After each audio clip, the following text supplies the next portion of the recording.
Փառք Տիրոջը, ժողովուրդ ջան, Տիրոջը անչափ շնորհակալություն իր անսահման սիրո, օրհնության, ողորմության համար։ Արդեն լավ խոսքեր ասեց Արեն աղբերս, շատ եմ ուրախանում, որ մարդկանց խոսքերը լսում ես, բժշկող խոսքեր, օրհնության խոսքեր։ Ես այսօր գնալու եմ դեպի Կորինթացիս թուղթ։ Կորինթացիս թղթի մեջ Պողոս Առաքյալը լիքը լավ բաներ է սովորացնում։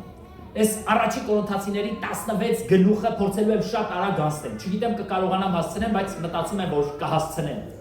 Այս 16 գլուխները շատ արագ հասնելու են, ամեն գլուխը մյուսից յուրահատուկ նշանակություն ունի։ Ես համոզված եմ, որ շատերը թերևս 16 Կորինթացիներից թուղթը կարդում եք ու լիքը վիճաբանելի բաներ կա, չէ՞։ 16-րդ այդ Կորինթացիներից այս 16 գլուխները լիքը այնքան բաներ կա, որ հաճախակի մենք մտածում ենք ինչի համար է այսքան բաները գրված, բայց մեկնություններ կա, որ շատ պարզ չի։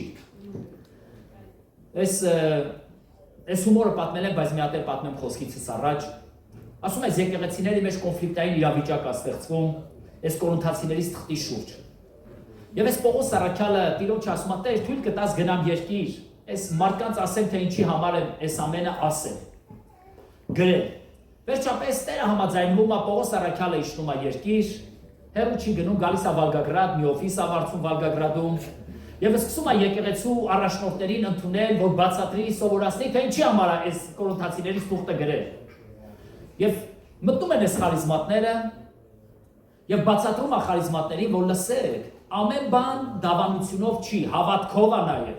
Միայն եթե դավանես, դա չի նշանակում, որ կդառնա քոնը։ Պետք է նաև հավատաս այն ինչ որ Աստված ասել է քեզ։ Վերջապես այս խարիզմատները հավատքով լցված օրհնված դուրս են գալի։ Ներող կլնեք, չէ՞ որ սենց բաներ են պատմում։ Ասենք որևէ եկեղեցի թող իր վրա ինչ-որ բան չմտածի։ Վերջապես այս բապտիստներն են մտնում են եւ Պողոս Առաքյալի առջև խիստ դնում են այս լեզուների աղոթքի խոսքը։ Պողոս Առաքյալը բացատրում է, որ լսեք, լեզուների աղոթքը բան, վերջապես սրանք էլ լեզուներով աղոթելով, փառաբանելով Տիրոջը դուրս են գալիս։ Հետո են մնացած եկեղեցիները սպասում են, հետո մտնում ենք հոգեգալստականներս։ Հա, այնտեղ վերջում սպասում են, դեռ շաբաթապահներ կան, ադվենտիստներ, կան ավետարանականներ, լիքը ձեր բաներ։ Հա, հետո սրանք սպասում են, տեսնում են, որ այս հոգեգալստականների առաջնորդը դուրս չի գալիս։ Դուռ բացում են, տեսնում են Պողոս Առաքյալը, մի սրտիչ վերցրած, քրտինքը բացում ասում է, եղբայր, ես այս բանը գրել եմ սրա համար, հասկանալի է ինչի համար եմ գրել։ Ասում է Պողոս եղբայր, բայց գրված է, չէ։ Հիմա երբ որ կարդում ենք Կորինթացիներից թուղթը, լիքը բաներ կա, որ գրված է, եւ սրան հասկանալ է պետք։ Ուրեմն եկեք շատ հակիրճ ուղղակի ամեն գլխի վրայով ասենք, մի փոքր ներկայացնեմ Կորինթոսի եկեղեցին։ Вообще Կորինթոս քաղաքը մեծ քաղաք չէր, դա հունական քաղաք էր, մոտավորապես մի 700,000 բնակիչ ուներ։ 700,000 բնակիչ ուներ Կորինթոս քաղաքը, եւ Կորինթոսում մի աստվածուհու տաճար կար, որը կոչվում էր Աֆրոդիտե։ Աֆրոդիտեի տաճարը։ Եվ այս տաճարի մեջ ապրում էին 1000 կանայք քրմեր, որոնք կուրքին էին երկրպագություն անում։ Եվ նրանք, ովքեր որ գալիս էին այս կուրքի տաճարը, Աֆրոդիտեի տաճարը, որպեսզի երկրպագություն անեն Աֆրոդիտեին, այս կանանցից մեկին տալիս էին այդ տղամարդկանց մեկին, որին չուզենա անեն։ Այսինքն տաճարը դարձել էր հասարակած մի վայր։ Եվ պատկերացրեք հիմա Կորինթոս քաղաքի պղծության աստիճանը։ Կորինթոսը լիքն էր կռապաշտությունով, գիտեք քրիստոնյա երկրի մեջ ավետարան քարոզելը շատ հեշտ է։ Բայց քարոզել միտեղ, որտեղ որ կռապաշտությունն է, օտար Աստված են երկրպագում, շատ դժվար է։ Դա նույնն է, ոնց որ ինչ որ մեկը գնա Չինաստան եւ բուդդիստների մեջ սկսի քրիստոնեություն քարոզել։ Մենք շարունակության մեջ կտեսնենք, թե Պողոս Առաքյալը ոնց էր նրանց քարոզում, որ հաջողվում էր։ Որ լոկ միայն խոսք չէր, այլ խոսքը զորությունով ու Սուրբ Հոգով լցված էր։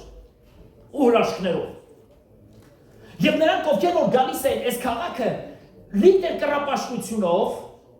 գիտեին այդ ավետարանիչները, որ այդտեղ կռապաշտությունն է շատ, երկրորդը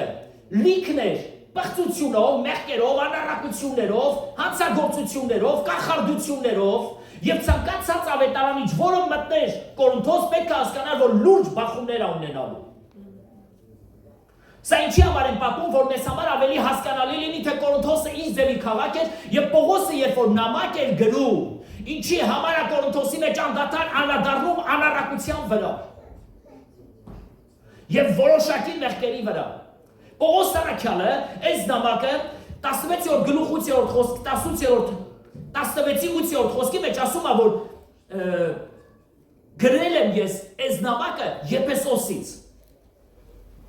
Պողոս Սարաքյալը Կորինթացիներին գրել է 4 նամակ։ 4 նամակ է գրել։ Բայց մեզ համար հայտնի է ընդամենը 2 նամակը։ Առաջին նամակը մեզ չի հասել։ Երկրորդ նամակը մեր համար առաջին Կորինթացիներից թուղթն է։ Երկրորդ նամակը, որ Պողոս Սարաքյալը գրել է, դա մեզ չի հասել։ Երրորդ նամակը դա մեզ չի հասել։ Բայց 4-րդ նամակը, որ մեզ համար երկրորդ Կորինթացից թուղթն է, դա է մեզ հասել։ Այսինքն 4 նամակ Պողոս Սարաքյալը գրել է Կորինթոսին, որովհետև որտեղ խնդիրները շատ են եղել, այնտեղ նաև նամակներն է շատ եղել Պողոս Սարաքյալի միջոցով։ Անդադար գրել է, սովորացրել է գրել, որպեսզի կարողանա եկեղեցին պահի այդ չար օրերի մեջ, բայց ընդամենը 2 նամակ է հասել մեզ։ Բայց 4 նամակ հասել է Կորինթոսին, որովհետև անգամ այնտեղ համարներ կա, ես չեմ ուզում այդ բոլոր համարները ընթերցել, որ Պողոս Սարաքյանն ասում է, որ ես ձեզ այս նամակից առաջ գրեցի։ Այսինքն հասկանում ենք, որ էլի նամակ է եղել, բայց մեզ չի հասել, բայց Կորինթոսին հասել է։ Եվ այդպես Պողոս Սարաքյալը հորդորելով, աղաչանքով, լացով ու կոծով Կորինթոսի եկեղեցին ամուր պահել է։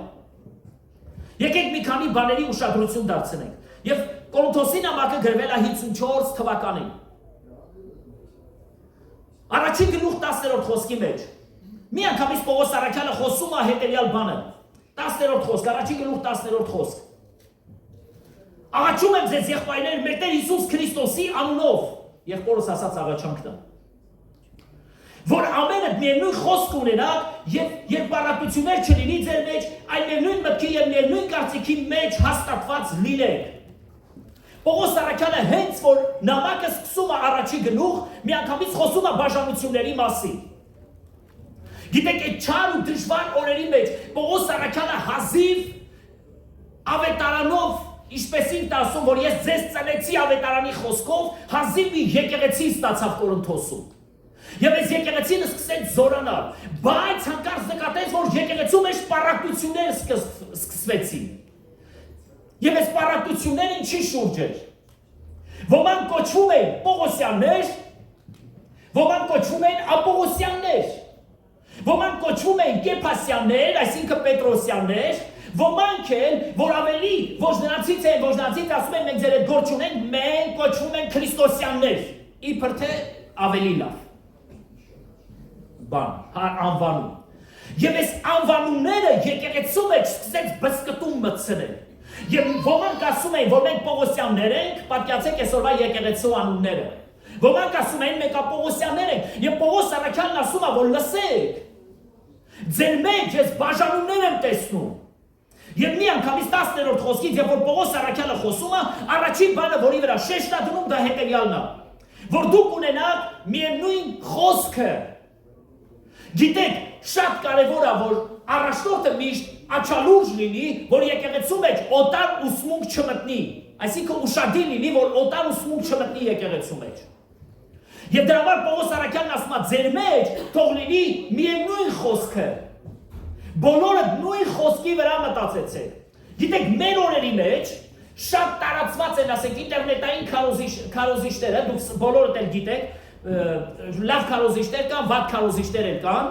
բայց այս քարոզչությունները տարածված լինելով հանդերձ, որոշ մարդիկ սկսում են ուրիշ ձև մտածել։ Գիտեք, ինչ որ բան իմանալը եւ չիմանալը, սա ոչ երկինք է տանելու, ոչ երկինքից դժոխք է տանելու։ Բայց նկատում ենք, որ Պողոս Սարաքյալը ցավով էր այս բանը սովորացնում եկեղեցում։ Եվ ասում էր կարիք չկա, ինչու՞մ է խնդիրը, ասում է նրանք աշխարհիկ իմաստությամբ էին, 20-րդ խոսքն ասում է զարմացնում էին աշխարհիկ իմաստությունով։ այնպիսի մտքեր էին ասում, որ կարողանան մարդկանց ուշադրությունը գրավել։ Դուք գիտեք, որ մարդիկ այդպես են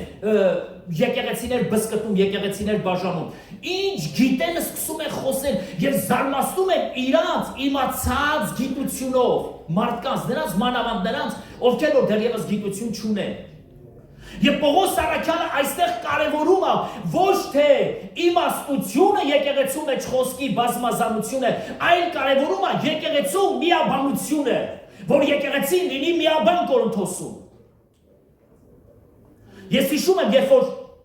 մենք մի գյուղում, Անավերդու մի գյուղում եկեղեցի սկսեցին եւ այդ եկեղեցին բարձացավ, Տիրոջը փառքսեց, աճել, զարգանալ, հանկարծ մի ազնվորություն հայտնվեց եւ սկսեց այդ եկեղեցին բաժանել։ Գիտեք, մեր եկեղեցին ավելի զորավոր է, մեր հովիվը ավելի օրտված է, եթե դու գաք, մեր հովիվը կգացես այսպես բան, եւ իմացա, որ մարդիկ կա, որ եկեղեցի չեն գալիս։ Հետո հանդիպեցի, ինչու՞մ է խնդիրը։ Հետո հայ զանգահարեցի այդ հովին եւ ասի, ինչու՞մ է խնդիրը։ Դու ուզում ես գաս ուրիշի եկեղեցու հիմքերի վրա եկեղեցի հիմնես։ Ասավ չէ, ինձ ասել են, որովհետեւ ինչ որ այդ ազնվորությունը եկեղեցի է բարձրացնում։ Դու նասկի հոգեվոր վիճակ չունի, նա եկել աստեղ ինչ եկեղեցի բարձրացնում։ Ասի, այդ եկեղեցին մեր հովանու տակ է, եւ ես եմ այդտեղի հովիվը։ Բայց այդ եկեղեցին բաժանել է երկու մասի, որ իբր դու գալու ես, եսի միջեր ես քարոզելու, դու ոցված մարդ ես, բան, վերջապես ես հովիվ ասեց, եղբայր ասավ, եթե այդպիսի բան կա, ես չեմ գա այդ գյուղ։ Գյուղում ընդամենը ապրում էին մի քանի բնակիչ, Սարի գլխին։ Եվ այդ Սարի գլխին բնակվող այդ ժողովուրդը, որ շատ փոքր հոտ էր, ուզում են երկու մաս, երկու եկեղեցի։ Միլիոնի քաղաքներ կա, որտեղ եկեղեցիներ չկա։ Բայց այդ փոքր գյուղում, որ ընդամենը մի 50 տնտեսություն, չգիտեմ կլիներ թե չէ, այդ 50 տնտեսության մեջ ընդամենը մի 25-30 հոգյանոց եկեղեցի կա, ուզում են կեսը ուրիշները հովեն, կեսը մենք։ Ինձ համար ավելի հոժարական կլինեի ես թողնեմ, քան թե վիճաբանություն ու կոնֆլիկտ ծնվեր, բայց փառք Աստծուն այդ հովի համար, երբ որ ինքը իմացավ, ասավ ես չեմ գա աղբերս։ Ասավ ես մտածել եմ, որ ինքն ատեղ եկեղեցի բարձրացրել, մարդիկ ուզում են, որ ես գամ եկեղեցի չի աղբերս, այդ ձևի բան չկա, ասավ վերջ։ Հիմա մարդիկ միշտ հմուտ են իրանց խոսքերով զարմացնեն, եւ Պողոս Առաքյալն այստեղ ասում է, որ պետք չի խոսքերի իմաստությունով մարդկանց ուշադրությունը գրավել։ Որովհետև երկրորդ կարևոր բանը, որ Պողոս Առաքյալը ամենաառաջին գլխի մեջ ասում է կարևոր է առաջինը խոսքը, միևնույն խոսք ունեցեք, հետո ասում է միևնույն միտք ունեցեք 10-րդ խոսքի մեջ, միևնույն միտք ունեցեք եւ հետո ասում է միևնույն կարծիք ունեցեք իրար հետ։ Որ մեր միտքը, մեր խոսքը եւ մեր կարծիքը միևնույնն է լինի։ Նորից եմ ասում, ինչ որ բաներ մենք շատ իմանանք կամ քիչ իմանանք, դա ոչ երկինքա տանելու, ոչ երկինքից գցելու ամես։ Բայց եթե եկեղեցին միասնական չլինի, եկեղեցին կքանդվի եւ եկեղեցին չի կարա Տիրոջ թագավորությունը կառուցի։ Դուք ասես ամեն, հալելույա։ Ես դրա համար շատ անգամներ ասում եմ, որ ինտերնետով պետք չի ամեն քարոզիչի լսել։ Մի անգամ մի ազնվորություն մեր տուն էր եկել, հրավիրել էին մեր տուն եկան, որպեսզի ծանոթանան, զրուցեն, եւ գիտեք ինչ ասում։ Ասում է դու այս ինչին ճանաչում ես քարոզիչին։ Ասում եմ լսած է չէ, վայ, ոչ չես լսել, մերները հարություն տալիս, քաղցկեղները բժշկут, այնքան մեծ բաներ ասեց, սիրահարվեց այդ քարոզիչի վրա։ Ասի սուտ այնքը չի կարել ձևի բան անել։ Վայ, ասում է, այ ախպեր ջան, դու չես տեսնում ինտերնետով, ասի սուտ է սարքած։ Ասեցի չի մարես այդ ձև համարցակ ասում, ասի եթե այդպիսի բան լիներ, ես վաղուց լսած կլիներ, իր ծառայությանն էլ գնացած կլինեի, բայց եթե չեմ գնացել ու չեմ լսել, դու ես լսել, ասի, դա ուղղակի սարքած է, ամբողջ ինտերնետը այնպիսի բաներ է սարքած։ Ես հաճախակի զարմանում եմ։ Հիսուսը մարդկանց բժշկում էր, ասում էր գնացեք եւ ոչ մեկի չասեք, տաճարումը ծատվեք։ Մենք աղոթում ենք մեկի մարդ տոլի գրպից բժշկում է, տոլի չի բժշկում, բայց ամբողջ ինտերնետով հայտարարում է։ Զարմանում եմ, մեր ծառայության ոճի եւ Քրիստոսի ծառայության ոճի մեջ տարբերությունները շատ են։ Գնանք առաջ։ Երկրորդ գնով։ Չորրորդ խոսք։ Պողոս Առաքյալն ասում է, ոչ թե մարդկային իմաստությունով, այլ Սուրբ Հոգու զորությունով։ Աստված իր բաները հայտնում է իր Սուրբ Հոգու միջոցով։ Մենք նկատեցինք, որ առաջին գլխի մեջ Պողոս Առաքյալն ասում է, որ ես ձեր մեջ եղա, ոչ թե զարմանալի խոսքերով, այլ իմաստությունով։ Երկրորդ գլխի մեջ Պողոս առաքյալը կրկին անգամ հաստատում է, ասում է ես ձեր մեջ չեղա մարդկային իմաստությունով։ Մարդկային իմաստությունը ամեն ինչ անում է, որպեսզի մարդկանց ուշադրությունը գրավի դեպի իրեն, բայց ասում է ես ձեր մեջ եղա աստվածային զորությունով։ Երբ որ մեկը կքարոզի եւ ավելի շատ ինքը կգրավի մարդկանց ուշադրությունը դեպի իր եկեղեցին, սա մարդուն տանում է դեպի մարդկային փառքի վրա ձևավորվելու։ Բայց երբ որ մեկը քարոզում է եւ նա բժշկում է Տիրոջ եկեղեցին եւ եկեղեցին ավելի զորավոր է դառնում, սա նշանակում է, որ մարդը քարոզում է ոչ թե իր անձը, այլ քարոզում է Հիսուս Քրիստոսին։ Եթե իմ հափշտակությունից կամ մահից կամ երբ որ Տերը ինձ այստեղից տանի, ես գնամ եւ այս եկեղեցին քանդվի, ուրեմն այս եկեղեցին հիմնված է եղել իմ անձի վրա։ Դու ասեցիր քավնից։ Բայց եթե իմ գնալուց հետո այս եկեղեցին կմնա ամուր եկեղեցի եւ ավելի կհզորանա, սա նշանակում է, որ այս եկեղեցին հիմնված է եղել Քրիստոսի վրա։ Ալելույա, դուրս եկա։ Ապրել։ Այդ լավ բաների վրա ամեն ասեք թող դժոխն է լսի, որ այո, մենք ձևավորված ենք Քրիստոս անձի վրա։ Պողոս առաքյալն ասում է, եթե ես ոչ մեկի համար առաքյալ չլինեմ, բայց Կորինթոս ձեզ համար ես առաքյալ եմ, որովհետև ես ձեզ ծնեցի ավետարանի խոսքով։ Եթե ոչ մի եկեղեցի ինձ չընդունի, դուք պարտավոր եք ընդունելու, որովհետև ես ձեր առաքյալն եմ։ Գիտեք, հիմա ենք մենք ասում Պողոս առաքյալն ասել, բայց այն ժամանակ Պողոսը սովորական մարդ էր։ Սովորական մարդի պես էին ընդունում, ասում են Պողոսն է էլի։ Մենք մարդիկս մի հատ խոսք ունենք, չի ասում գնա մեռի, արի սիրել։ Հենց որ մարդը մեռնում է, արձան են կանգնացնում, նրա մասին ինքը խոսում են, անային գիտես ինչքան լավ մարդ էր, քանի ինքը կա կենթանի է մեր կողքին է, նա գին չունի։ Այդպես չի։ Այո, այդպես է։ Եվ Պողոս առաքյալն էր, մայից հետո բոլորը սկսեցին Պողոսը, բայց այն ժամանակ Պողոսի շատերը անգամ գրված ասма ինձ հաղորդություն չէին տալիս։ Արակասեք արա Պողոս առաքյալու նման մարդուն, բա հաղորդություն չեն տա, ֆինանսապես ասма դուք չեք օգնում ինձ։ Վերջապես, գնանք առաջ, լավ մարդ է Պողոսը։ Երկրորդ գլխի մեջ Պողոս առաքյալը նաև մեջ բերում անում հետևյալը, ասում ով գիտի մարդու բաները, եթե ոչ միայն մարդու հոգին։ Եվ ով գիտի Աստծո բաները, եթե ոչ միայն Աստծո հոգին։ Եվ ասում է, եւ դուք Աստծո հոգին ունեք։ Մենք կարող ենք հասկանալ այն ամենը, ինչ որ Աստված իր մեջ մտածում է կամ ծրագրում է մեր օրերի համար կամ մեր կյանքի համար։ Դուք ասես ամեն։ Դու կողքինին ասա, դու ոնց ես, լավ ես։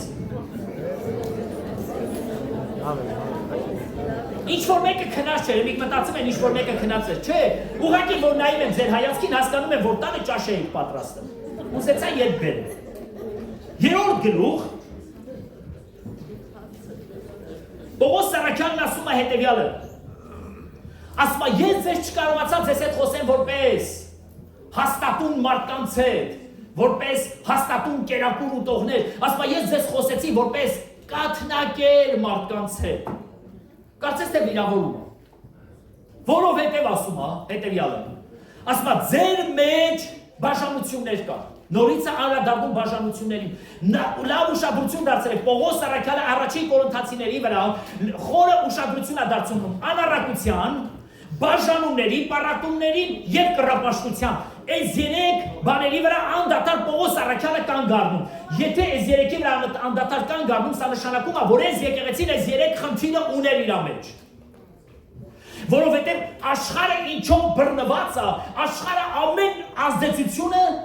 թողնում է եկեղեցին քանդելու եւ վնասելու համար։ Երբեք չմտածեք, որ սատանայի նպատակն է ինչ որ մի թիմ, ինչ որ մի կառավարություն քանդի։ Սատանայի նպատակը եկեղեցիները քանդելն է։ Նրա պայքարը միայն եկեղեցիների հետ է, ուրիշ ոչ մի մարդկանց հետ։ Եվ քանի որ մենք գիտենք, որ սատանայի պայքարը եկեղեցու հետ է, մեր եկեղեցին պետք է ավելի զորավոր լինի, դուք ասես ամեն։ Եվ Պողոս առաքյալը երրորդ գլխի մեջ առաջին խոսքի մեջ նորից է խոսում, որ դուք մարմնավոր եք եւ կաթի եք սովոր։ Ես ցանկացա ձեզ հաստատուն կերակուր կերակրեմ, միս կերակրեմ, բայց դուք չկարողացաք, որովհետև դուք կաթի եք սովոր։ Որովհետև շարունակությունն ասում է ինչի։ Ասում է, որովհետև ձեր մեջ նախանձներ կա, մեր մեջ չկա։ Մենք չենք նախանձը ոչ մեկին։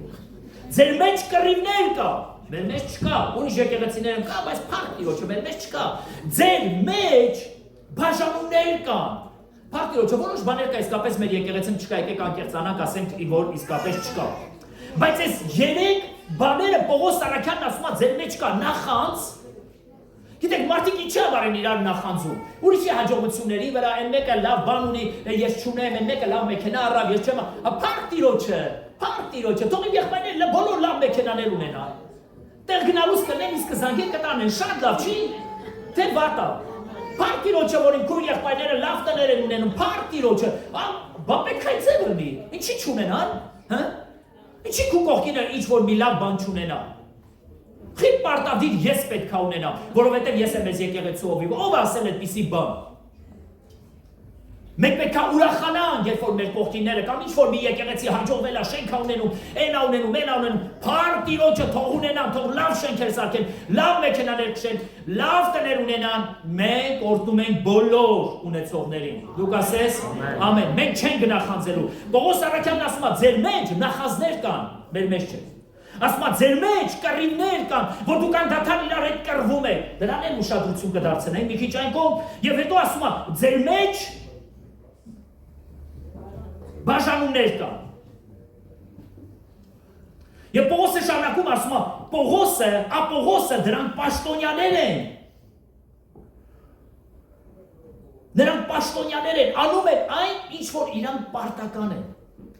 Մենք պետք է ոչ թե պաշտոնյաների հետևից գնացող լինենք, այլ պետք է Տեր Հիսուսի հետևից գնացող լինենք։ Եվ շարունակության մեջ Պողոսն ասում է, եւ տնկողը եւ ջրողը իրանց վարձքը պիտի ստանան։ Էս ինչ ինձ քարոզելա, փառք Տիրոջը, նա իրա վարձքը կառնի։ Էս ինչ ջրում է, կերակրում է, Աստծո խոսքով փառք Տիրոջը, նա իրա վարձքը կառնի։ Ամեն մեկս մեր վարձքը կառնենք Տերից։ Եվ տնկողը եւ ջրողը, բայց աճացողը ով է? Տերը, հալելույա։ Եկեք գնանք հաջորդը։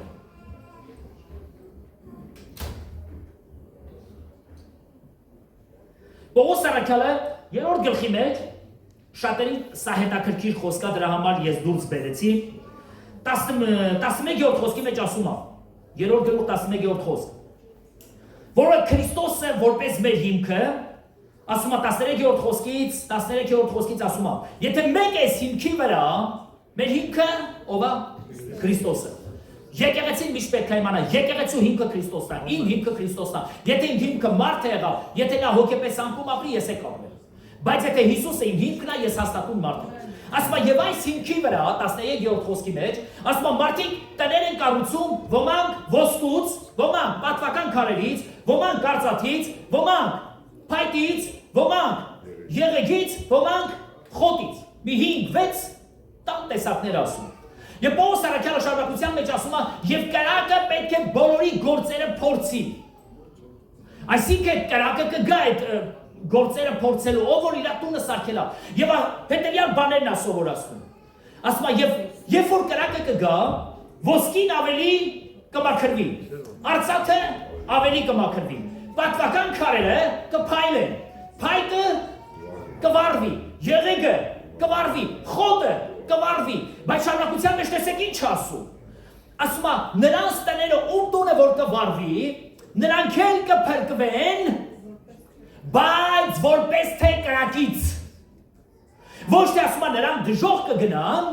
ասում է նրանք էլ կփրկվեն, բայց վարձք չեն ունենա։ Հասկանում ենք հետևյալ բանը, որ երբ որ մարդը ընդունում է Հիսուս Քրիստոսին իր Տեր ու Փրկիչ, եւ իր կյանքը հանձնում ամբողջությամբ Տիրոջը, բայց նա Տիրոջը չի ծառայում, ինչ որ բաներ չի կարողանում հասցնի կամ չի անում, Տերը չի ասում, որ դու ինձ պետք չես։ Աստծո նպատակը որ բոլորը փրկվեն։ Ոչ թե շատ ծառայողները փրկվեն, քիչ ծառայողները չփրկվեն, ասում է նրանց էլ փրկեց, բայց որպես թե կրակից։ Այսինքն նեղությունը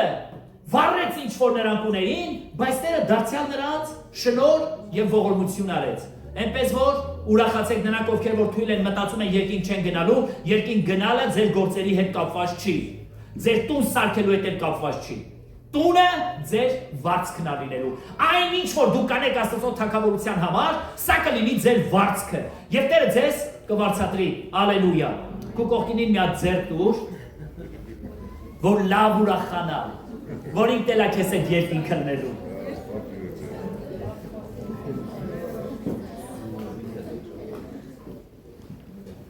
Եվ Պողոս առաքյալը նույն երրորդ գլխի մեջ հետևյալ բանն ասում, որ Աստծո հոգին բնակված է ձեզանում։ Եթե Աստծո տաճարը մարդը ապականի, Աստված է նրանք ապականի։ Այսինքն մենք հանդես ենք գալի որպես Աստծո տաճար։ Չորրորդ գլխի մեջ Պողոս առաքյալը ներկայացնում է կարևոր մի հետաքրքիր միտք է բերում, որ ասում է ես ինքս իմանձը չեմ դատում։ Գիտեք, հաճախակի ես մարդկանց եմ հանդիպում, որոնք անդադար իրանց դատապարտում են։ Ես լավը չեմ, ես ես ինչ է, ես ես սխալ ունեմ, ես չեմ կարա, ես եմ բան։ Կան չէ քրիստոնյաներ, կան մարդիկ չէ, որ իրանց դատապարտում են։ Աշխարհի մեջ այդ դատապարտությունը մեծանում է մարդուն ինքնասպանության ատանում։ Լուրջ սխալների բաների ատանում։ Բայց հոգևոր մարդկանց եմ հանդիպել, որոնք իրանց դատապարտում են։ Այս ում է պետք։ Այս եկեղեցուն չէ պետք, ես եմ մարդը կարող է եկեղեցի, բայց ինքը անդադար իրան դատապարտի։ Մենք վերջերս միտեղ էինք, այդ վերստին ծնված աղջիկ էր, բայց ինքը անդադար իրան դատապարտում էր։ Ես ոչ մեկի պետք չեմ, ես իմ բարեկամների պետք չեմ, ես եկեղեցուն չեմ, ես ում եմ պետք ասում, ու լացում էր։ Բացատրում ենք, որ մենք քեզ շատ ենք սիրում, դու ոնց կարաս ոչ մեկի պետք չլինես։ Ասում չէ, ես պետք չեմ, ասում ես գիտեմ, ես ում եմ պետք, ասում ախր ես ոչ մեկի պետք չեմ։ Ու ես հասկացա, որ դա դերն է, որ մարդուն բռնում է եւ ջերի անում։ Պողոս առաքյալը առաջին Կորինթացի 4-րդ գլուխ 4-րդ խոսքի մեջ ասում է. ես ինքս էլ իմ անձը չեմ դատապարտում, որովհետեւ մեկ դատավոր կա, որ երբ որ նա հայտնվի ամեն բան լույսի կբերի եւ կհանդիմանի մեղքը։ Եթե դու այդ մեղավոր անձը չես, եթե դու կապ չունես, ինչի համար ես դու քեզ դատապարտում, ես ում եմ պետք, ես երբեք քեզ մի դատապարտի։ Եթե Տեր ասել է, որ դու այս մեղքը գործել ես, զղջա Խոստովանի ապաշխարի, եթե չէ, հալելույա, գնում ենք առաջ։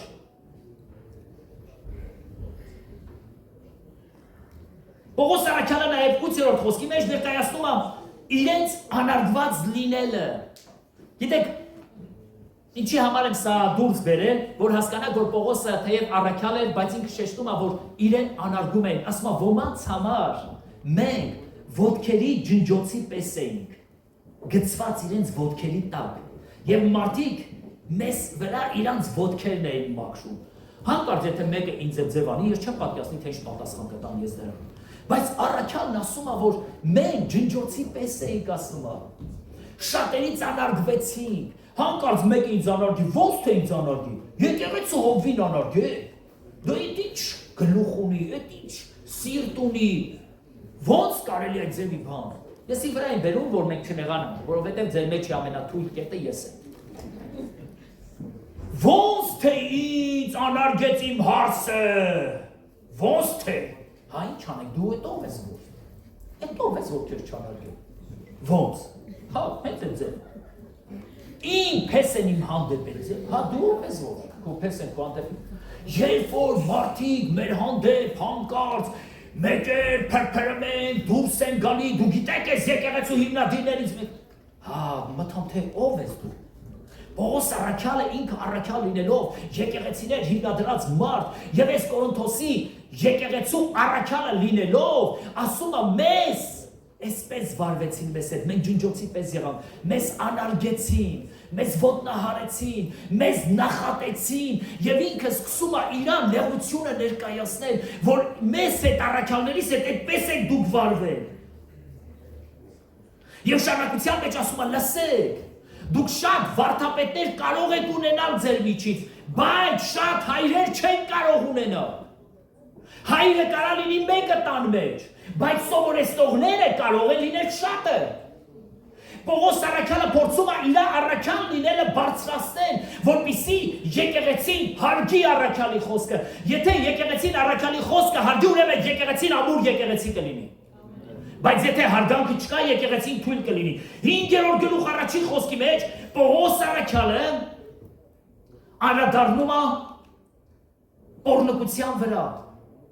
Եկեք նայենք 5-րդ գլուխ առաջին խոսքը։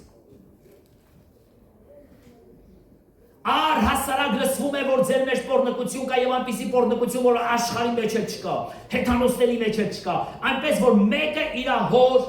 կինը ունենում է։ Պատկերացնում եք ինչքան ապականված էր աշխարհը, որ անգամ եկեղեցու մեջ դա սովորական բան էր։ Իրանց հոր կնոջ հետ էին շատերը քնում եւ գալիս էին եկեղեցուն եւ սկսում պարծենալ։ Վերջապես Պողոս Սարաքյալը սկսում է խրատել տալ եւ հորդորել եւ ասում է ձեր մեջ այնպիսի անառակություն կա, որ անգամ աշխարհի մեջ չկա։ Երբ որ մարդը գալիս է եկեղեցի, ինքը պետք է հասկանա, որ ինքը պետք է զերծ ապրի մեղքից։ Մարդը չի կարող համ Տիրոջը ծառայի, համ էլ մեղքին ծառայի։ Ես նորից ասում եմ հետեւյալը. Պողոս Սարաքյալը Կորինթացիներից նամակի մեջ շեշտադրում էր անում մի քանի կետերի վրա ավելի ուշադիր, որովհետեւ այն մեղքերը, որը որ տարածված էր, այդ մեղքերը նաև սկսում է եկեղեցի մտնել։ Գիտեք, Ռուսաստանում էլ կա մեղքեր, չէ՞։ Ասենք, ես ստեղ եմ շատ հանդիպել այդ մեղքին, օրինակ սուտը մեղք չի։ Թե մեղք կա։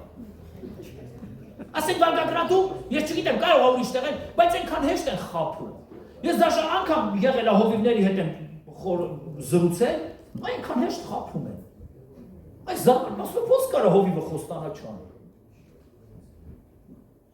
Ոնց կարող է մարդը ազատ սուտ ասի։ Ու ես զարմանում եմ, ասում եմ, փաստոր են 10 պատվիրաններից մեկը ավելորդ է Մովսեսը գրել։ Այն որ Տերն ասեց սուտ մի խոսա, այդտեղ Տերը չպետք է գրեր սուտ մի խոսա, պետք է ասեր սուտ խոսա։ Չի ասեմ կա, չէ՞, օրինակ որ գալիս ես որոշ երկրներ, այդ երկրի մեջ ասենք այդ ինչ բանը մեղ չի։ Օրինակ եթե գնաս Եվրոպա եւ դու ազատ բեմահարտակից կարոս ես որ միասեռություն մեղ կա, քեզ հոդված է հասնում։ Քեզ կարան հովությունից զրկեն, կարան քեզ տուգ անեն, քեզ ընդմիջ եկեղեցուց կարան հեռացնեն, չպետք է ասես, դա մեղ չի եղ։ Եվ դու պետք է շատ ուշադիր լինես, չպետք է հակառակ բաներ ասես։ Եվ այստեղ Պողոս Սարաքյալը երբ որ խոսում է անառակության մասին, խոսում է, որովհետև այդ անառակությունը տարածված էր։ Եվ Պողոս Սարաքյալը հետևյալն է գրում 5-րդ գլխի մեջ, ասում է՝ հին խմորը, թթխմորը հեռացրեք։ Հին խմորը մենք գիտենք, որ երկար որ պահում եք, ինքը դառնում է թթխմոր, հաստուխները լավ կիմանան, ով որ դժվար է հասկանում, հովի գեղբորը կասեք, ինքը կբացատրի դա։ Եթե այդ հին խմորը երկար մնում է, ինքը դառնում է թթխմոր, եւ եթե պահես մեծ մասշտաբի ամանի մեջ, ամբողջ խմորը կթթխմորի ինքը։ Եվ Պողոս Սարաքյալն ասում է, որ այդ հին խմորը հեռացրեք ձեր միջից։ Եվ գիտեք ինչ է գրում, այնտեղ ասում է, եւ նաեւ եղան մարդիկ, որոնց ես նրանց սատանային հանձնեցի, որպեսզի նրանց հոգիները փրկվի, բայց իրանց մարմինը փչանա։ Մեր օրերի մեջ այդպիսի բան մսած չէ, որ ինչ-որ մի եկեղեցում մեկին սատանային հանձնեն, բայց Պողոս Սարաքյալը երկու անգամ այդ բանի մասին գրում է, որ երկու անգամ որոշ մարդկանց հանձնել է սատանային։ Ես չգիտեմ դա ոնց է կատարվում։ Աստված չանի, որ մեր օրերի մեջ եկեղեցիների մեջ այդպիսի բան կատարվի։ Բայց ասում է, որ մարմինը փչանում է, որպեսզի հոգին փրկվի։ Մարմինը սկսում է հոտել, փթել։ Եվ Պողոս Սարաքյալը շարունակության մեջ 11-րդ խոսքի մեջ ասում է. Եվ ես ձեզ այս ամենը ասում եմ, որ դուք այդպիսի եղբայրների հետ հաց չուտեք եւ նրանց հետ չխառնվեք։ Եթե գիտեք, որ ինչ որ մեկը պիղծ կյանքով ապրում, Առաքյալն ասում է, ոչ նրանց հետ հաց կեր, ոչ էլ նրանց հետ խառնվի, հեռու մնա, քո անձը հեռու պահի նրանցից։ 6-րդ գլուխ։ 6-րդ գլխի մեջ Պողոս Առաքյալը նկատեց, որ եկեղեցու մեջ խնդիրներ կա եւ այս խնդիրները աշխարհի մարդիկ են լուծում։ Ես սրա մասին մեր երիտասարդականում խոսել եմ, հիմա էլ մի փոքր ձեզ հետ կխոսեմ։ Ինչ է կատարում եկեղեցու մեջ եղբայրը եղբոր հետ դատ ուներ, փոխանակ որ եկեղեցու մեջ լուծեին այդ հարցը, գնում էին աշխարհից մարդ էին բերում, որպեսզի այդ հարցերը լուծեր։ Հայաստանում այդպիսի իրավիճակ եղավ, երկու տարբեր եկեղեցիներից երկու եղբայրներ իրար հետ կոնֆլիկտ ունեցան։ Եվ փոխանակ եկեղեցու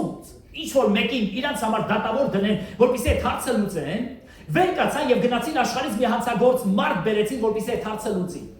Եվ այդ վիճաբանության կռվի ժամանակ ինչ որ մարդիկ իրար կրակեցին։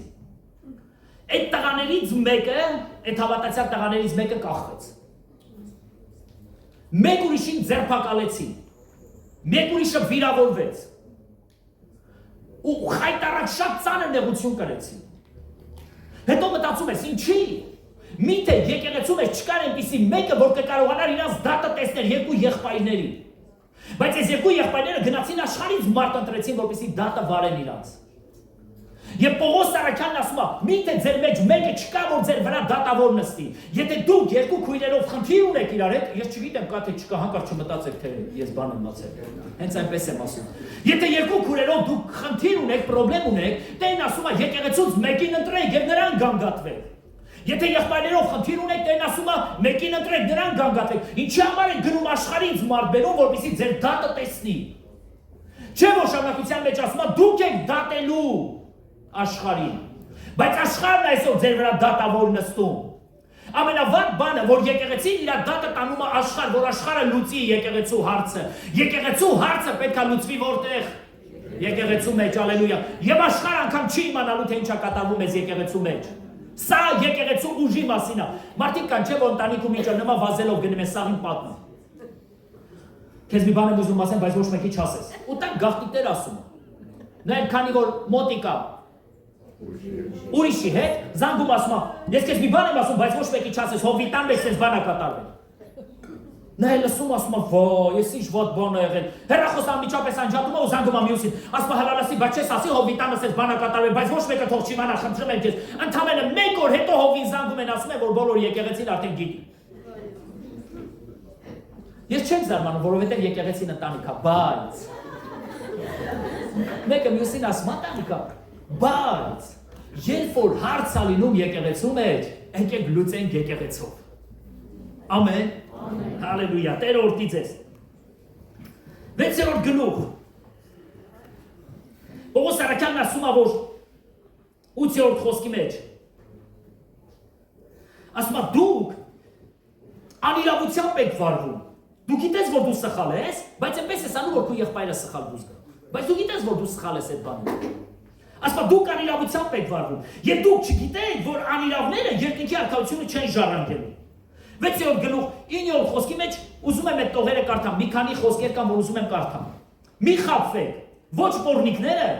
ոչ կռապաշտները, տեսեք, քանի անգամ անդադար այս խոսքերի վրա է անդրադառնում։ Ոչ շնացողները, ոչ իգացողները, ոչ արվագետները, ոչ գողերը, ոչ ագահները, ոչ հարբեցողները, ոչ նախատողները եւ ոչ հափշտակողները Աստծո արքայությունը չեն ժառանգելու։ Եվ ասում է, եւ մի քանիսները այդպես էիք, բայց մաքրվեցիք, սրբվեցիք, բժշկվեցիք, հալելույա։ Օրհնյալ է մեր Տերը։ Եվ շարունակության մեջ ասում է, որ ձեր մարմինները սուրբ պահեցեք, որովհետև դուք Աստծո տաճարն եք։ 19-րդ խոսքի մեջ ասում է,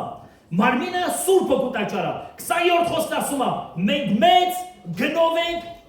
առնվել, ուստի մենք մերը չենք, մենք նրանն ենք։ Եթե մենք Աստծո կողմից մեծ գնով ենք առնվել, ուրեմն մենք մերը չենք, մենք Տիրոջինն ենք։ 7-րդ գլուխ 7-րդ գլխի մեջ հետաքրքիր բաներ է գրում Պողոս առաքյալը առաջի խոսքի մեջ ասում է լավ է չամուսնանալ, քան թե լավ է չամուսնանալ, բացատրություն է տալիս, որովհետև գիտեք Ներոնի ժամանակներում շատ դժվար իրավիճակներ էր եւ մարդիկ կարող է ամուսնանային, բայց չհասցնեին իրար վայելել։ Որովհետև այդ օրերի մեջ ես ասեցի, որ Հռոմը տիրում էր ամբողջ աշխարհի վրա եւ Ներոնը, որը որ սատանա էր, գազազած սատանա էր, նա մոտավորապես 200-300 հազար քրիստոնյա արենաներում կենթանիների առջև գցեց, արենաներում սպանեց, խարույկների վրա վառեց քրիստոնյաների 200-300 հազար եւ սա բավականին մեծ թիվ էր նոր բռնկված քրիստոնեական հետաքնության առջև կանգնելու համար բանը Ներոն այդ ամենն անում էր, ինքը մի հիմար երգ էր գրել եւ ուզում էր իր հիմար երգը մարգարեական սարքեր։ Ամբողջ Հռոմը վառեց եւ ասեց դա արել են քրիստոնյաները։ Եվ այդ հիմարությունը տարածվեց ամբողջությամբ, բայց Պողոս առաքյալը հենց այդ ժամանակ գրում ասում է լավ է որ մարդը անգամ չամուսնանա, բայց եթե մարդը չի ամուսնանալու եւ տարվելու կիրքերով, ավելի լավ կլինի ամուսնանալ։ Թող ամեն կին իր այր ունենա եւ ամեն այր իր կին ունենա։ Ավելի լավ է սա, քան թե մարդը կիրքերով տարվի, մեղ գործի։ Հասկանալի է, չէ՞։ Կարծում եմ, որ ամեն բան հասկանալի է, չեմ ուզում ավելի մանրամասն այս ուղղությամբ խոսամ։ Եվ շարունակության մեջ 4-րդ խոսքի մեջ 7-րդ գլուխ 4-րդ խոսքի մեջ ասում է եւ կինը թող իր մարմնի վրա չիշխի եւ ամուսինը իր մարմնի վրա չիշխի, այլ կինը ամուսնու մարմնի վրա իշխի, ամուսինը կնոջ մարմնի վրա իշխի եւ այդպես մեկը մյուսիդ պարտքը վճարեք։ Հասկանալի է անկողնային կյանքի մասին է խոսքը։ Եվ ասում է որպեսզի պոռնկությունից զերծ մնան եղբայրները եւ քույրերը, որովհետեւ քանի որ մի մեղ որ տարածված է, դա շատ արագ կարա մտնի նաեւ եկեղեցիներ։ Ասում է ոչ ամուսինը իր մարմնի վրա իշխի, այլ կինը ամուսնու մարմնի վրա իշխի, եւ ամուսինն էլ կնոջ մարմնի վրա իշխի, որպեսզի պոռնկությունը դադարի եկեղեցիների մեջ, որովհետեւ այս աշխարհը կամած զուլվում էր եկեղեցու հետ, եւ եթե առաքյալը շեշտադրում է չդնել, մատը չդնել եկեղեցու սխալի վրա, եկեղեցին ավելի մեծ մեղքերի եւ սխալների մեջ կհայտնվեր, եւ եկեղեցին ու աշխարհը կձուլվեին իրար։ Մի վատ զգացեք, երբ որ հովիվները, առաջնորդները մեղքի անունը կոչում են մեղք, որովհետեւ Աստծո նպատակն է, որ բոլոր եկեղեցիները լինեն սուրբ։ Ոչ որ մեկը չի նեղանում այս խոսքերիցս։ 8-րդ խոսքի մեջ խոսում է ամուրիների եւ որբևայրիների մասին։ Պողոս առաքյալն ասում է լավ կլինի, որ ամուրիները, ասենք այն տղամարդիկ, ովքեր որ իրանց կնոջը կորցրել են կամ ինչ-որ հանգամանքների պատճառով բաժանումներ կա, կամ որբևայրիները, որոնք որ իրանց ամուսիններին կորցրել են կամ մահվան կամ չգիտեմ ինչ-որ պատճառներ կա, ասում է լավ կլինի, որ մնան ինձ նման։ Եվ սրանով մտածում են աստվածաբանները եւ հասկանում են մի բան, որ Պողոս առաքյալը ուրեմն ինքը եղել է ամուրի, կամ կնոջը կորցրել է, կամ կինը մահացել է կամ բաժանվել է։ Որովհետեւ ասում է, որբևայրիներին եւ ամուրիներին խորհուրդ են տալիս, որ մնան ինձ նման։ Կույսերին ինքը այդ խորհուրդը չտվեց, բայց խորհուրդ տվեց այս մարդը։ Բայց ասում է, եթե նրանք չեն կարողանում մնան, ես խորհուրդ եմ տալի նրանց, որ լավ կլինի, որ ամուսնանան, բայց տերով։ Այսինքն, այնպես չլինի, որ ամուսնանան, նորից բաժանվեն։ Ասում է, եթե, նույն գլխի մեջ, եթե, քանի որ այն ժամանակ կռապաշտությունով էին զբաղված, այսինքն կինը ապաշխարել է, ամուսինը կռապաշտ է, կուրքի է երկրպագում, կամ ամուսինն ապաշխարել, կինն է կուրքի երկրպագում, Պողոս առաքյալն ասում է, եթե դու կկարողանաս քո ամուսնու հետ կամ քո կնոջ հետ ապրես, ապրի, բայց եթե չէ, ազատ ես կարող ես բաժանվել։ Բայց այդպես մնաս։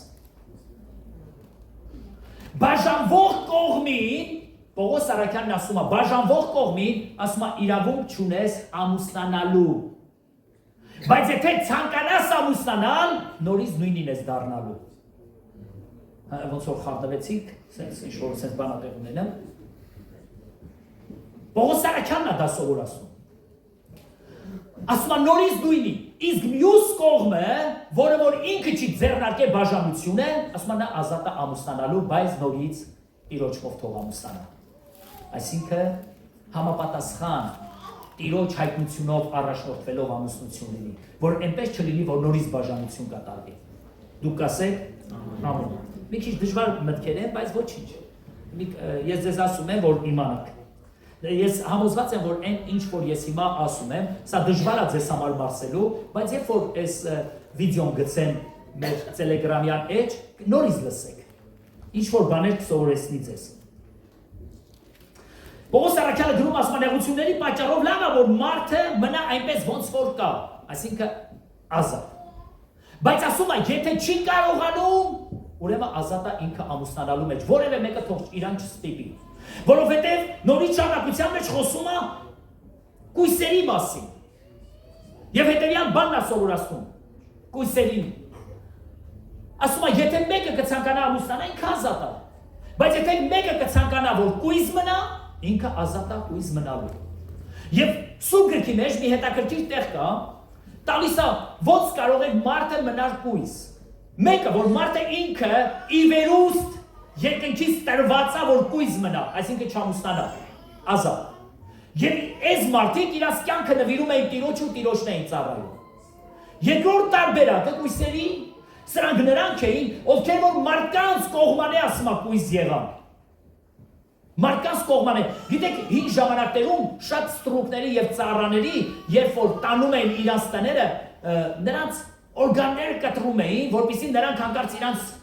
կանանց, իրանց աղջիկների հետ չխառնվեն։ Եվ այդպես մնում էին կույս։ Հին ժամանակներում այսպիսի բան էին անում։ Եվ երրորդ տարբերակը, որ մարդը կարակույս մնա, ուղղակի մարդկանց կողման է, որ որևէ մեկը չի ուզում, տել իր կյանքը նվիրում է Տիրոջը եւ ապրում է Տիրոջ համար։ Եվ Պողոս Սարաքյանն ասում է, կույսը ապրում է Տիրոջը հաճեցնելու համար, ամուսնացածը ապրում է կողակցին հաճեցնելու համար։ Այդ ձև չի ամուսնացածներ։ Դուք ամեն ինչ անում եք, որ ձեր կողակցին հաճեցնել, բայց կույսերը ամեն ինչ անում են Տիրոջը հաճեցնել։ Դժվար բան եմ, չէ՞ ասեմ։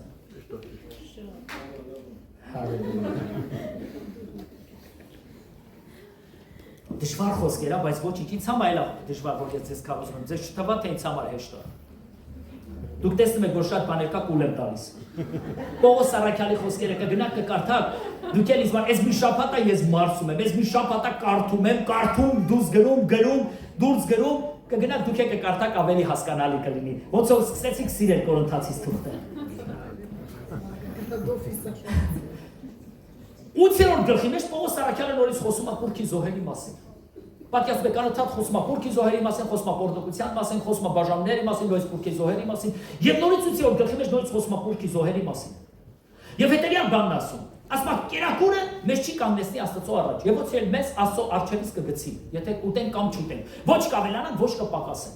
Տեսեք, ուշադրություն դարձրեք ինչի մասին է խոսքը։ Պողոս Սարաքյալը այն ժամանակ, երբ որ կուռքի զոհ էին անում, ասում է, եթե մեկը սոված է, թող այդ մսիցը ուտի։ Բայց եթե քո եղբայրը պետքա գայթակղվի, որ դու դրանից ուտես, նա կմտածի, որ դու այդ կուռքի զոհը ընդունելի ես համարում, ասում է մի կեր։ Եվ Պողոս Սարաքյանն ասում է, եթե իմ կուռքի զոհ ուտելով իմ եղբայրները կամ իմ քուրերը կգայթակղվեն, ես դրանից չեմ ուտի։ Հեռու կպահեմ ինձ դրանից։ Կուռքի զոհը սա նկատի ունի օտար աստվածներին զոհաբերություն։ Հիմա մի քիչ ձեր վարդապետությունը հեսա կխառնեմ, հետո կդզվի։ Որոշ մարդիկ մտածում են, որ հայկական մատաղը դա կուռքի զոհ է։ Հայերը երբ որ ընծա են անում գառ են մորթում կամ ակլոր կամ ինչ-որ մի բան, ոչ թե սա կուռքին զոհ են մատուցում, այլ իրանց սրտի ուրախության համար ինչ-որ զոհաբերություն են անում։ Ինձ մարդիկ երբ որ հարցնում են, ես ասում եմ լավագույնը հետևյալն է, եթե դու ուզում ես մատաղ անես, մատաղ բառը թարգմանաբար, բացատրաբար նշանակում է մատուցեն աղքատներին։ Ինչի համար ես դու գառ առնում, կարող ես փողը մատուցես աղքատներին։ Կամ մակատներին, կամ որբանոցներին։ Եթե դու ուզում ես ուղղակի զոհ անես քո Տեր Աստծուն, ոչ թե կուռքի են զոհանում իրանք, այլ իրանք ամբողջ սրտով ուզում են Աստծուն շնորհակալություն ասեն, որովհետև իմ տղան գերության մեջ են ազատվել։ Հասկանալի է, ինչի մասնա խոսքը։ Եվ մեր հայկական է զոհաբերությունը, սա կապ չունի կուռքի մատաղի հետ։ Ես որոշ քարոզիչներ եմ լսել, որոնք կապում են, բայց ես համարձակ ասում եմ, որ դա կապ չունի։ Որովհետև նրանք իրանց Աստծուն, ում որ պաշտում են, քրիստոնյա լինելով այդ Աստծուն, եթե մեր եկեղեցու անդամ չի, դա չի նշանակը, որ ինքը դժոխք է գնալու։ Կարևորը մարդը վերստին ծնված է։ Դու կասես դու անում ես, ես չեմ անում, կասեք ինչի, որպեսզի որևէ մեկը չգայթակղվի ու չմտածի, որ ես սխալ բաներ եմ անում։ Դրա համար ես ուղղակի չեմ անում։ Բայց Պողոս Սարաքյանն ասում է, եթե անգամ քեզ հրավիրեն այդ տուն եւ քեզ այդ մսիցը տան որ դու ուտես, ազատ կեր առանց խշմտանքի։ Բայց եթե ասեն, որ դա կուռքի զոհ է, մի կեր։ Մի անգամ իմ հարևաններից մեկը ասում է, սա ինձ ասում է մատաղ բաժանեցի, քեզ չտվեցի։ Ասում եմ ինչի, ասում է դե ես գիտեմ որ դու մատաղ չեք ուտում։ Ասի բայց ով ասե, դու ինձանից լսեցի որ չեմ ուտում։ Ասում է դե ձեր եմ լսի, ասի դե ինձանից չես լսել, չէ՞։ Ինչի, որովհետև մենք այդպես ենք սովորել։ Բայց հայկական այդ զոհաբերությունը սա չի վերաբերվում կուռքի զոհ, բայց այն ժամանակ մարդիկ Կորինթոսում այդ Աստվածուհու տաճարին էին զոհաբերություն անում։ Եվ Պողոս Սարաքյանն ասում է, անգամ եթե ախորժակի Տերը սոված ես այդ մսիցը կեր, բայց եթե քո եղբայրը կամ քո քույրը կգայթակղվի, մի կեր։ Ես չեմ ուտի։ Շատ բաներ կա, որ մենք ինտերս մեր անձը պետք է կարողանանք կշռադատենք։ Բաներ կա, որ ուղղակի ես չեմ անի, որովհետեւ ես իմ հովի եղբորոս չգայթակղվացնեմ։ Всё։ Ինքը գայթակղվում է դրան, ես չեմ անի։ Դուք ասես ամեն, որովհետև ինձ ավերաբերում։ Եթե քեզ 9-րդ խոսքի մեջ նորից Պողոս Արաքյալը անդրադառնում է։ Միթե մենք իշխանություն չունենք ուտելու կամ խմելու։ Ժողովուրդ, այս մի գլխի մեջ թույլ տվեք մի քիչ համարձակ երկու բաներ ասեմ։ Գիտեք ինչի համարձակ։ Վաղը, եթե դու լինես մի եկեղեցու մեջ, դու պետքա կարգ ու կանոն ճիշտ ապրելու ձևը սովորես։ Եվ դու պետքա ճիշտ ապրես։ Պողոս Արաքյալը 9-րդ գլխի մեջ ասում է՝ միթե մենք իշխանություն չունենք ուտելու եւ խմելու։ Գիտեք մարդիկ ոնց են մտածել։ Ասենք եկեղեցու առաջնորդը պետքա լինի աղքատ։ Եկեղեցու առաջնորդը պետքա շորջ ունենա հագնելու, ինքը պետքա ոտքով մանգա, էս ձև։ Եկեղեցու առաջնորդը պետքա տուն չունենա, ինքը պետքա բարձով ուրիշի տաները ապրի։ Խի, ինչ եք այդ ձև մտածել։ Հա? Ինչի որ եկեղեցու առաջնորդը մի հատ լավ մեքենա ունի, դա ձեզ չի գոհացնի։ Եթե եկեղեցու առաջնորդը տուն ունի, դա ձեզ չի գոհացնի։ Ինչի մենք մտածում ենք, որ եկեղեցու առաջնորդը եւ Պողոս Արաքյալը նույնն է ասում է, լսեք, դուք այսպես եք մտածում, միթե ես իրավունք կամ իշխանություն չունեմ։ Կամ էլ ինձ հետ եղող առաքյալները իրավունք կամ իշխանություն չունեն օգտվելու։ Միթե, ասում է, եզի դունչը կապում են արտը վարելու ժամանակ։ Կամ միթե կով պահողը կովի կաթից չի խմի։ Կա այդ ձև մեկը, որ ստեղ այդ ձևա, ֆերմերներ, մեր սպանդարախբեր այդ ձևի գործյալ։ Դու կաթից խմես կովի, որ դու, հա, փաստորեն թույլատրվում է քեզ։ Բա մեր արո եղբոր է, ուր արո աղբերը, հա, դու խմում ես կաթից, իսկ քո կովերը պահող է, իրավունք ես տալիս, փաստորեն, շատ ողորմած եք։ Տեսեք կամ, տեն ասում է, միթե այգին մշակողը այգու բերքիցը չի վայելի։ Մենք չենք մտածում, որ եկեղեցու առաջնորդը իրավունք չունի եկեղեցու ինչ-որ բաներից օգտվի։ Ես ինձ համար չեմ ասում, ժողովուրդ ջան, ուզում եմ դուք երբեք չմտածեք, որ ես ինձ համար եմ ասում, ազատ, ձեր միտքը թող միշտ ազատ լինի։ Ինչ ենք մենք մտածում, որ եկեղեցու առաջնորդը իրավունք ունի բերի, բայց ոչ մի անգամ չվերցնի։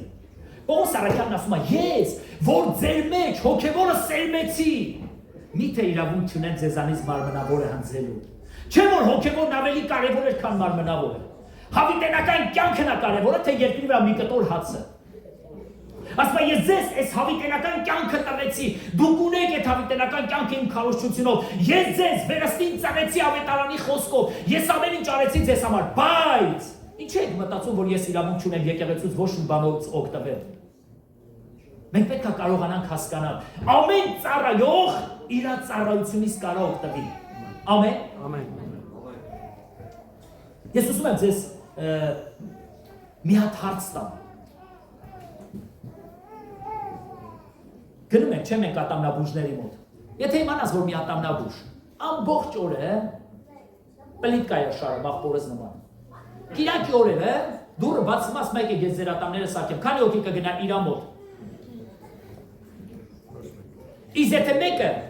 շաբաթվա 7 օր աշխատում է այդ ուղղությամբ եւ կիրակի օրներ քեզ հերթագրել է, կգնաս ատամները սարքելու, որովհետեւ ինքը հմուտ է։ Հիմա ո՞նց կարամ ես գնամ մի եկեղեցի, որ այդ եկեղեցու առաջնորդը շաբաթվա 7 օրը հազիվ աշխատում 7-րդ օրը հազիվ քրտնքամախած գալիս է, որ ձեզ մի հատ քարոզ տա։ Ասեք ինչքան կավելանա այդ եկեղեցին փրկվածներով։ Բա մենք ինչի ենք ասում, որ եկեղեցու առաջնորդները պետք է լինեն սոված, ամբողջ օրը պետք է աշխատեն, իրանք պետք է շատ չուրախանան, իրանք պետք է ձևը լինեն, բայց մենք միշտ պետք է երջանիկ լինենք։ Ոնց կարա այդ ձևի առաջնորդը երջանկացնի իր ժողովրդին։ Ոնց որ մի քիչ ձեր վարդապետությունը խառնեցի լավ ոչինչ։ Դուք էլի ոնց մտածում եք այն ձև արեք։ Պողոս Արաքյալը շատ բաների մեջ ինքը իրաց զրկում էր։ Մի քիչ որ մեկ ասում, ախպեր Պողոս Արաքյալը բա վրաններ էր գործում, այո։ Վրան էր գործում, որովհետև չեն ուզում, որ եկեղեցին նախատինք լիներ իրան, նախատեր իրան, որ ասել դու մեզանից օգտվում ես, դրա համար ասում վրան եմ գործում, որպեսզի նաև կարիքավորներին է տալիս են։ Դուք ուզեք ձեր առաջնորդներն այդ ձևը լինեն։ Այո, եթե հնարավորություն չկա, պետք է առաջնորդը վրան գործի, պետք է առաջնորդը կոշիկ կարի, ես կոշկակար եմ եղել, համ ծառայել եմ, համ կոշիկ եմ կարել։ Ուղիղ 10 քանի տարի կոշիկի վարպետ եմ եղել։ Ամբողջ օրը համ վազում էի ծառայության, համ աշխատում էի, որպեսզի կարողանամ ես իմ կարիքները հոգալ։ Բայց գալիս է կյանքիդ մեջ մի ժամանակ, որ հիմա պետք է մենակ վազես Տիրոջ համար։ Բայց եթե առաջնորդը պարկի ասի, բերեք ես ուտեմ, այդ առաջնորդը ավելի լավ կլինի գնա աշխատելու։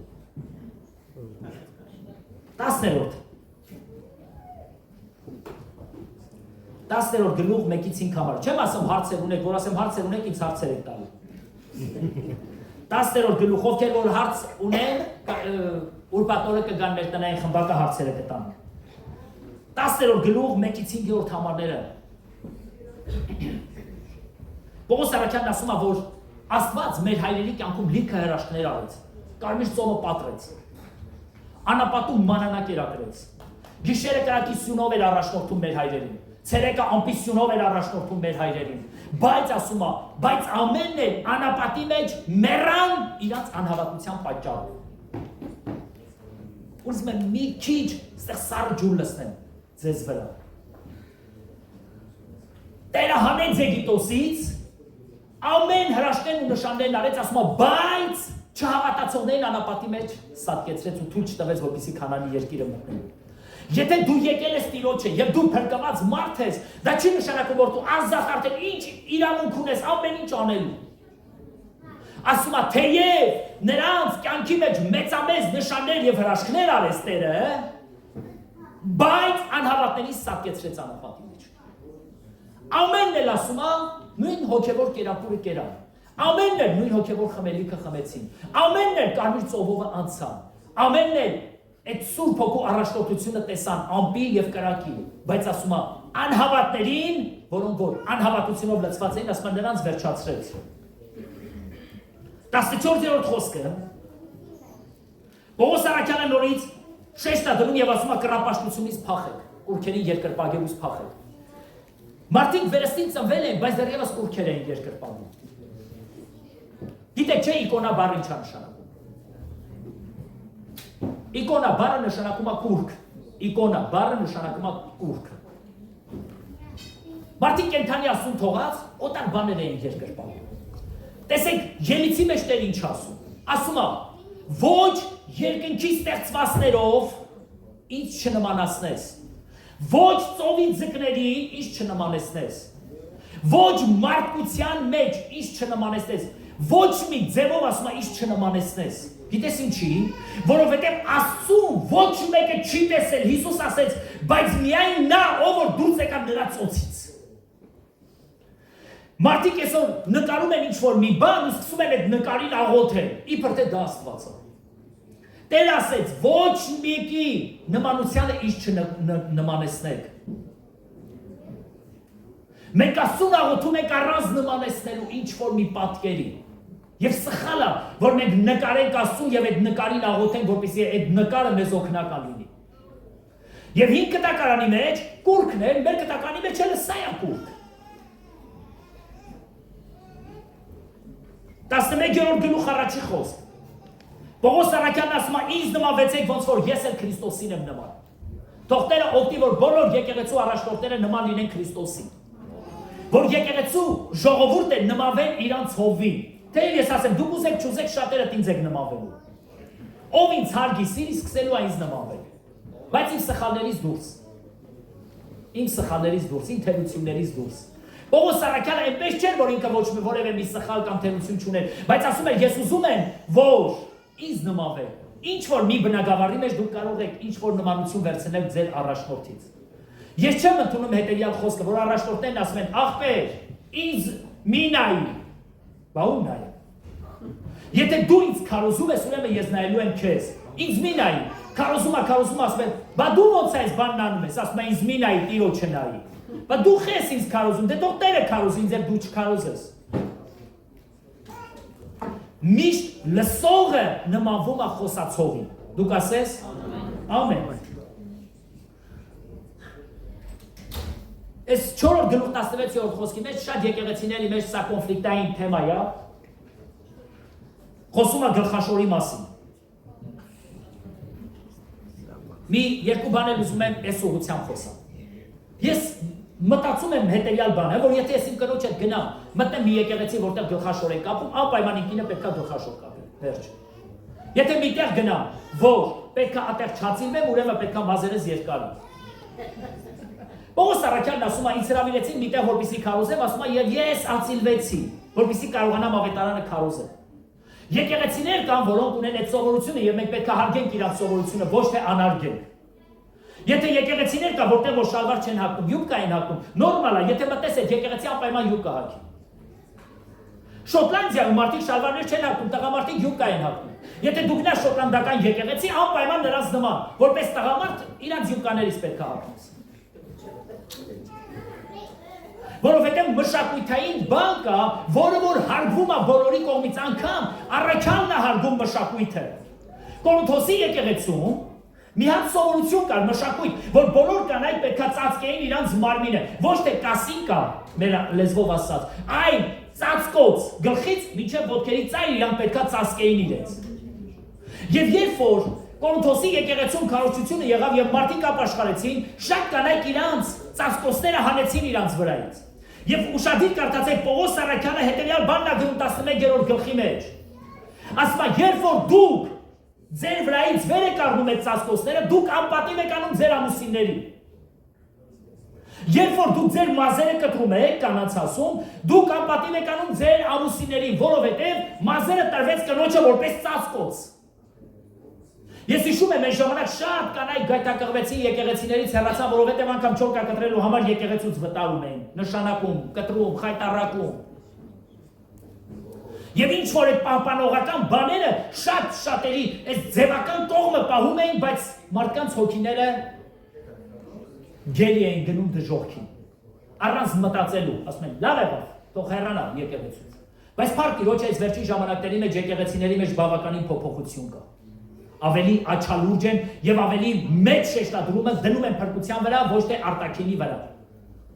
Բայց Պողոս Առաքյալն ասում է, երբ որ կինը ասում է, եթե իր մազերը կտրում է կամ իր ծածկոց իր վրայից վերցնում, ասում է, թող իր գլուխն էլ ածիլի։ Ինչի համար ասում, ես ասեցի, որ այդ տաճարի մեջ կային 1000 քրմեր, որոնք ածիլված էին։ Եվ ասում է, եթե դուք ձեր ամուսիններին անարգելու եք, ասում է, ուրեմն գնացեք ձեր գլուխը ածիլեք, այսինքն նմանվեք այդ կանանց, ամաչեցնում է։ Կորինթոսը ուներ այդ սովորությունը եւ Պողոս Առաքյալը հարգում էր այդ քաղաքի մշակույթը։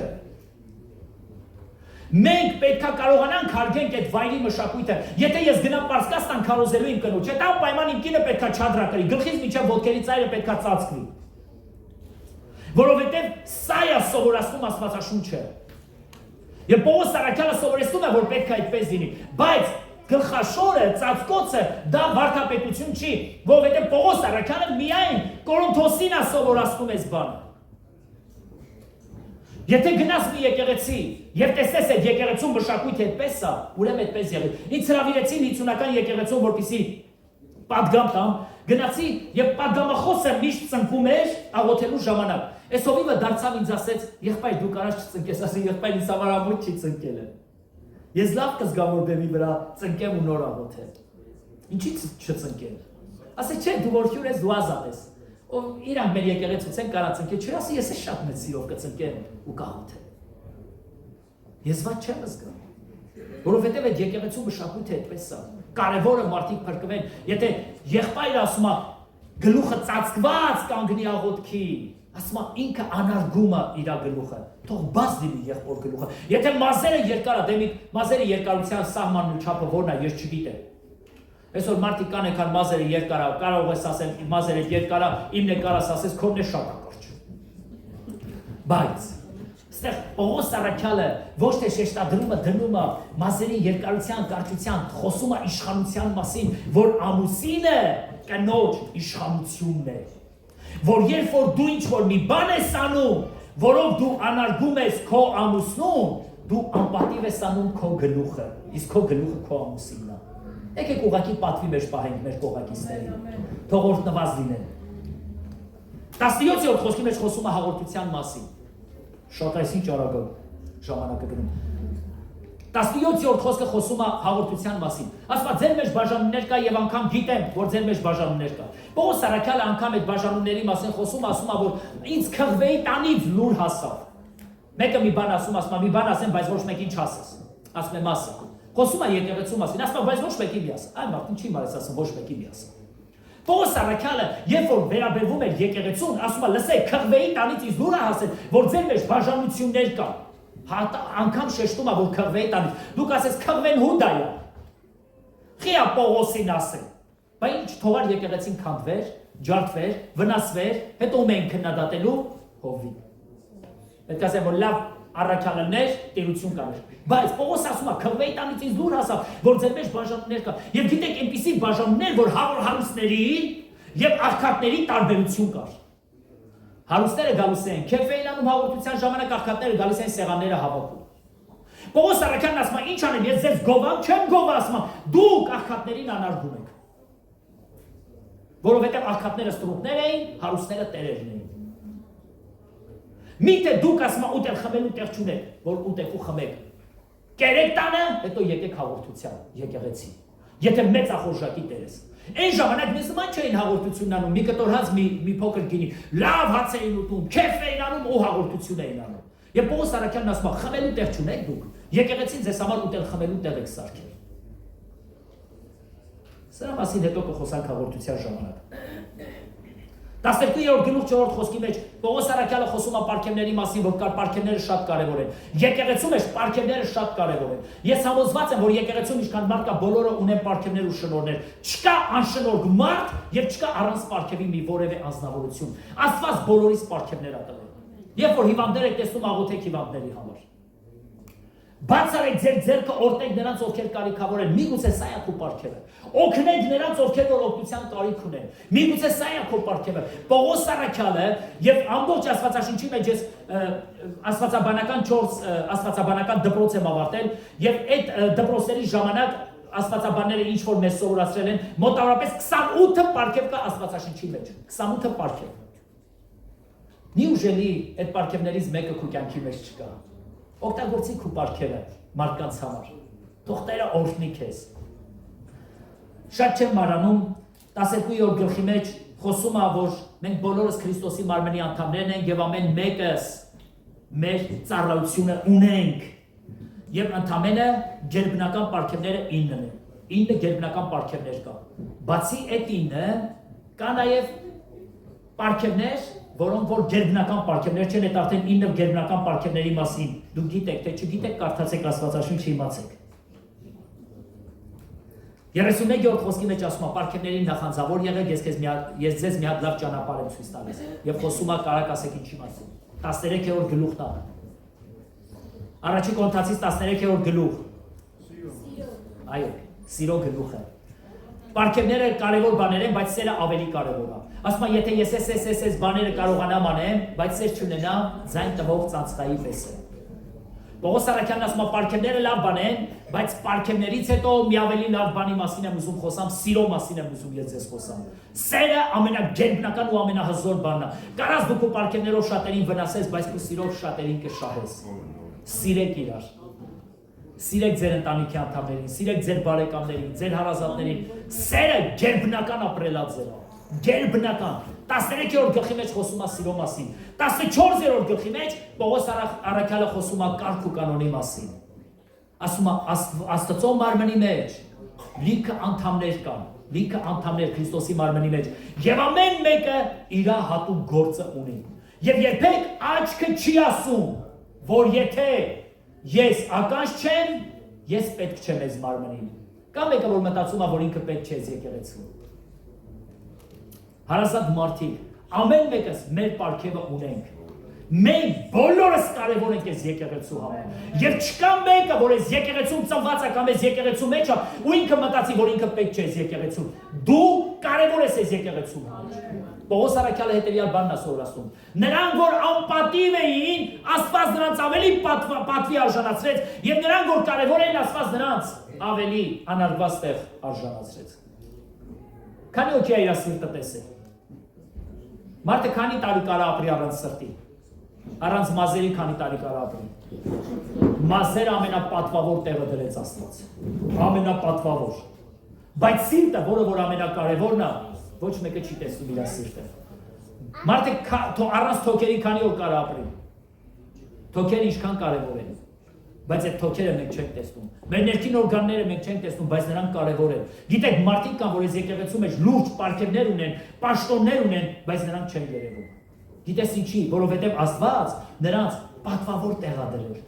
Որոշներին, իսկ որոշներին չերևացող տեղ, բայց նրանք կարևոր են եկեղեցում։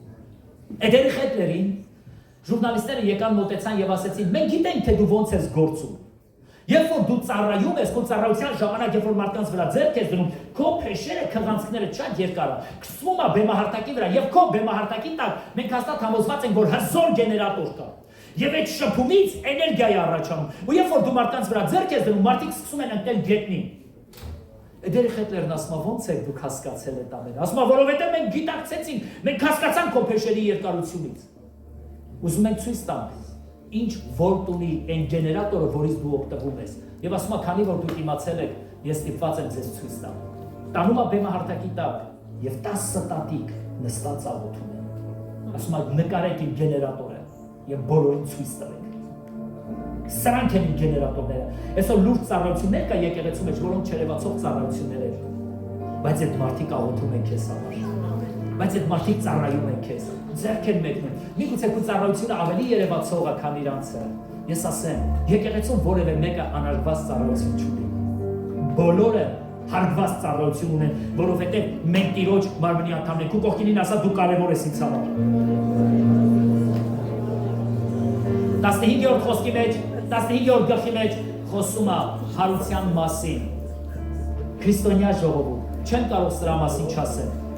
Եթե հարություն չկա, ուրեմն ուտենք, խմենք ու լկտի կյանքով ապրենք, եթե հարություն չկա մեռելներից։ Պողոս Առաքյալն ասում է, որ աշկ բացել փակելու պես ձեր մարմինները պետք է փոխվի եւ մենք կհաղթենք երկնային մարմին ու Տիրոջը կդիմավորենք։ Մենք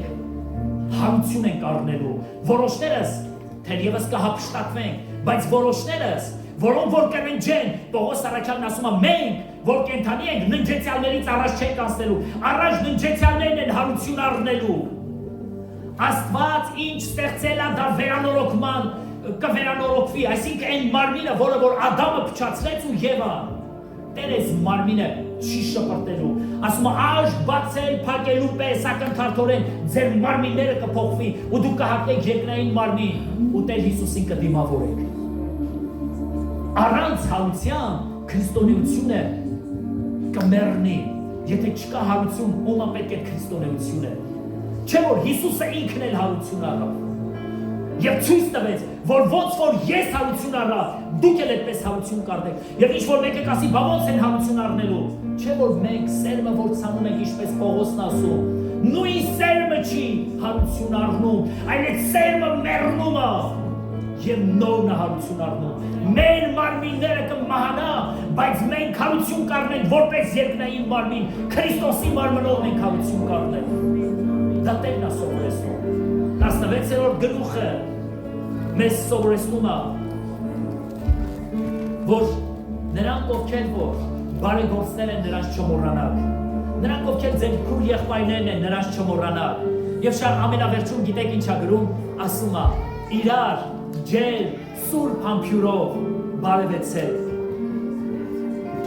Որոշ մարդկանց համար սուրբ համբյուրը դա ամենամեծ պարգևն է։ Ծառայության ժամանակ մեկ է մտնում են բարև աղբերս, քարոզակերը։ Ինչ որ մեկ աղոթում է, աղբեր, մի հատ պաչ է։ Աղբեր, կլի չպաչես։ Թող ես Տիրոջը վայել եմ էլի։ Այսօր ուզում եմ իր հետ ժամանակս անցկացնել։ Չէ, մի հատ պաչելու է։ Այլա պաչ։ Քարոզը գնում է, չէ, աղոթում է, մենք միատ եղբայր ունենք, մտնում էր աղոթաժողով, ասեցին, խաղաղություն ձեզ, մի անգամ ասեցի, դե լավ կհասկանա կփոխվի, երկրորդ անգամ, յուր աղբեր ասի, խաղաղ ենք, մեզ ինչ եղե, թող աղոթենք,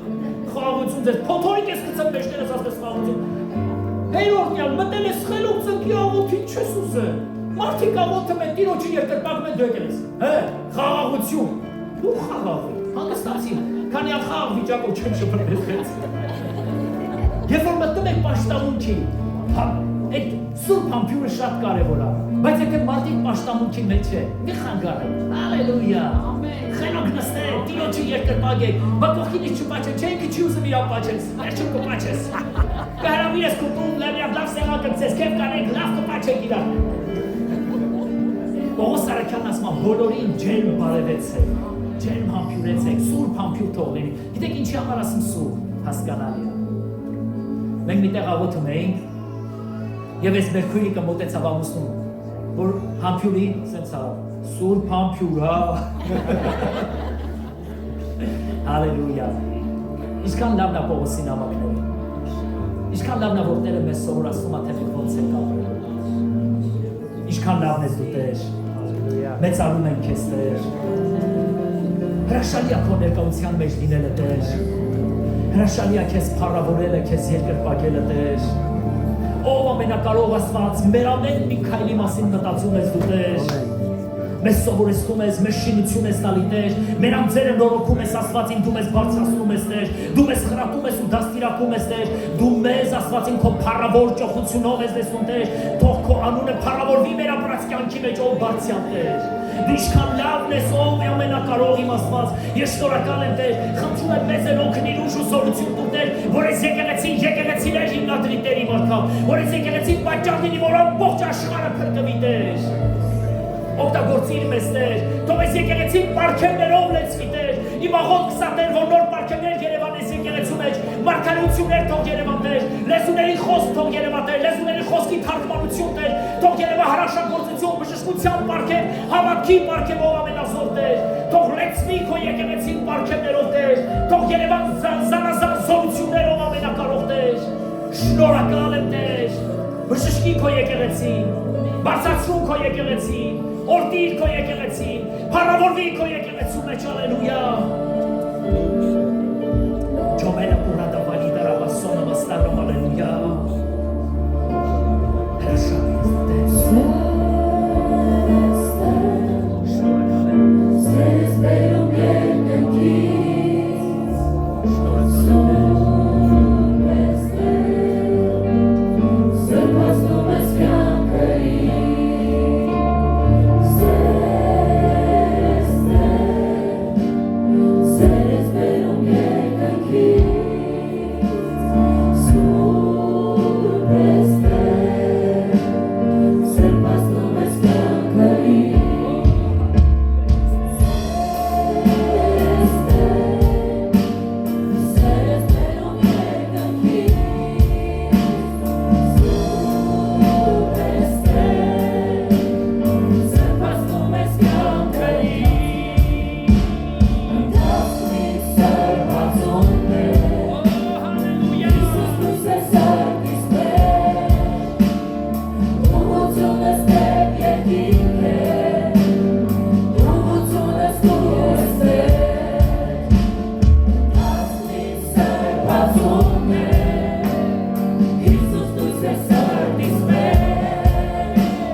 Ա